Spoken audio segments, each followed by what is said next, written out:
Hey, howdy folks, Rampage here to take a look at Impact for August 18th, 2016. So let's take a look at the card. We start off with Bobby Lashley walking through backstage with this sort of like 80s not quite techno music, sort of. It almost sounded like I Need a Hero playing as he's walking through carrying all the belts. Kind of weird way to start. From there, you go to James Storm comes out. Basically, he calls out Brian Hebner saying, hey, I should have won that match last week, it's your fault. Gets up in the ref's face, Billy Corgan shows up. Storm gets angry, throws a toolbox in the ring, says he's been here forever. He's like, you know what, I'll tear this company apart limb by limb by limb, starts hammering on the turnbuckle, getting really angry. Turns and he basically walks off the end, and Billy Corgan says, you know what, you're suspended indefinitely for your actions. So we'll see where that goes. It was interesting. James Storm also name drops Bobby Roode and AJ Styles as leaving, and that he could have gone with them, but he stayed. Which is odd because he actually was in NXT before them, but something didn't stick there. So I don't know what's going on here. Bit weird to see on TV. From there we get our first match. We have Moose taking on Eddie Edwards with Mike Bennett. And Moose actually comes out with Mike Bennett to Mike Bennett's theme song. He tries to do the moose bit, but when it's Mike Bennett's music, that doesn't really work. I'm just waiting for Moose to turn on Mike Bennett at this point. I remember him being a little more agile in TNA, or not in TNA, in Ring of Honor. So I'm sort of waiting for him to find that next gear and step up in TNA. From there we have Gail Kim taking on Jade. I thought this was a good match. I was really enjoying it. At the end, however, Sienna does show up. She attacks Gail Kim. Gail Kim then should win by DQ, but Maria shows up and says that Gail Kim didn't win, therefore she'll never get her title match. Even the commentators were confused by this, so I'm not sure what's going on there. We'll find out. We have a 4-way X Division match that comes after that.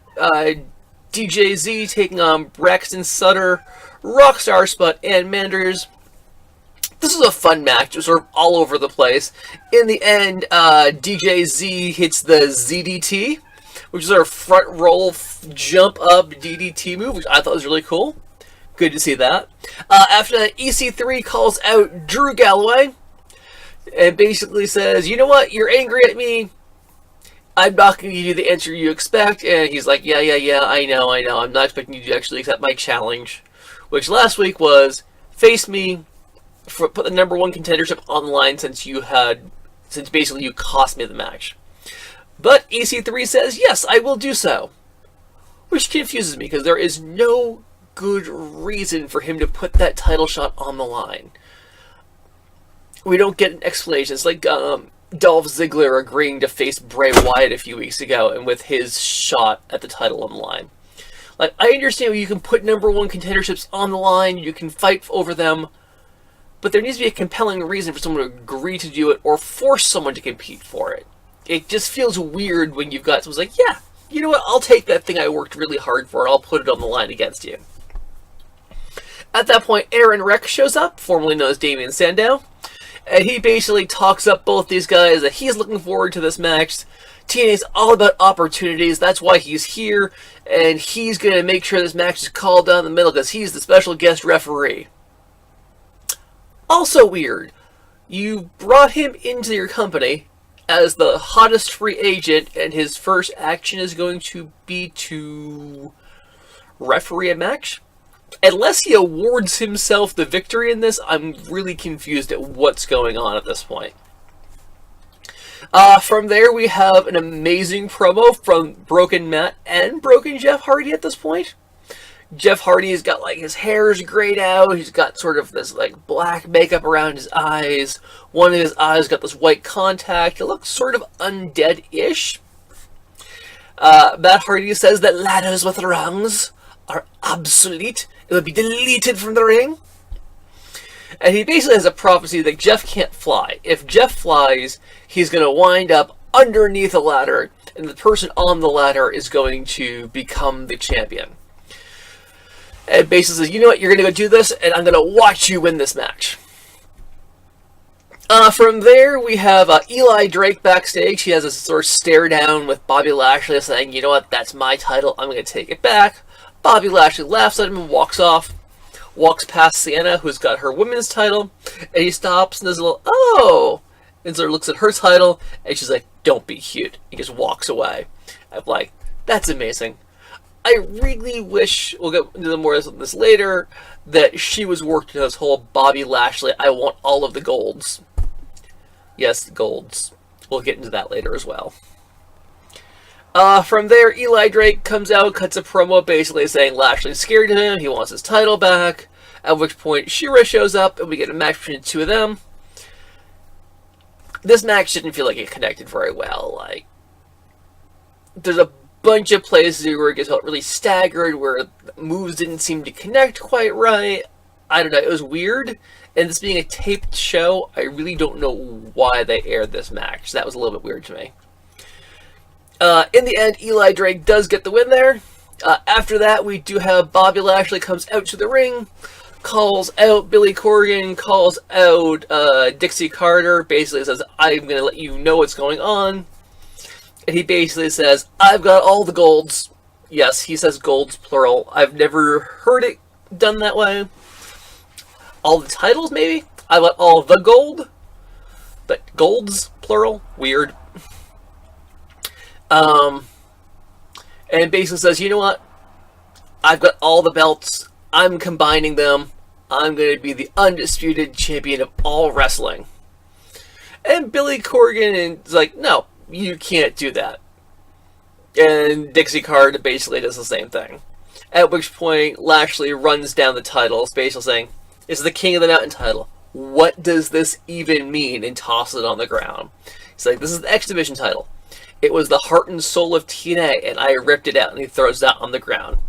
And basically walks away. At which point, they inform him there's going to be a Battle Royal next week, which is going to be, I think it's an opening challenge Battle Royal that anyone can show up for, and the winner of that will face Bobby Lashley before Bound for Glory. So, next week, we've got a Battle Royal. We also have two people fighting for the number one contendership.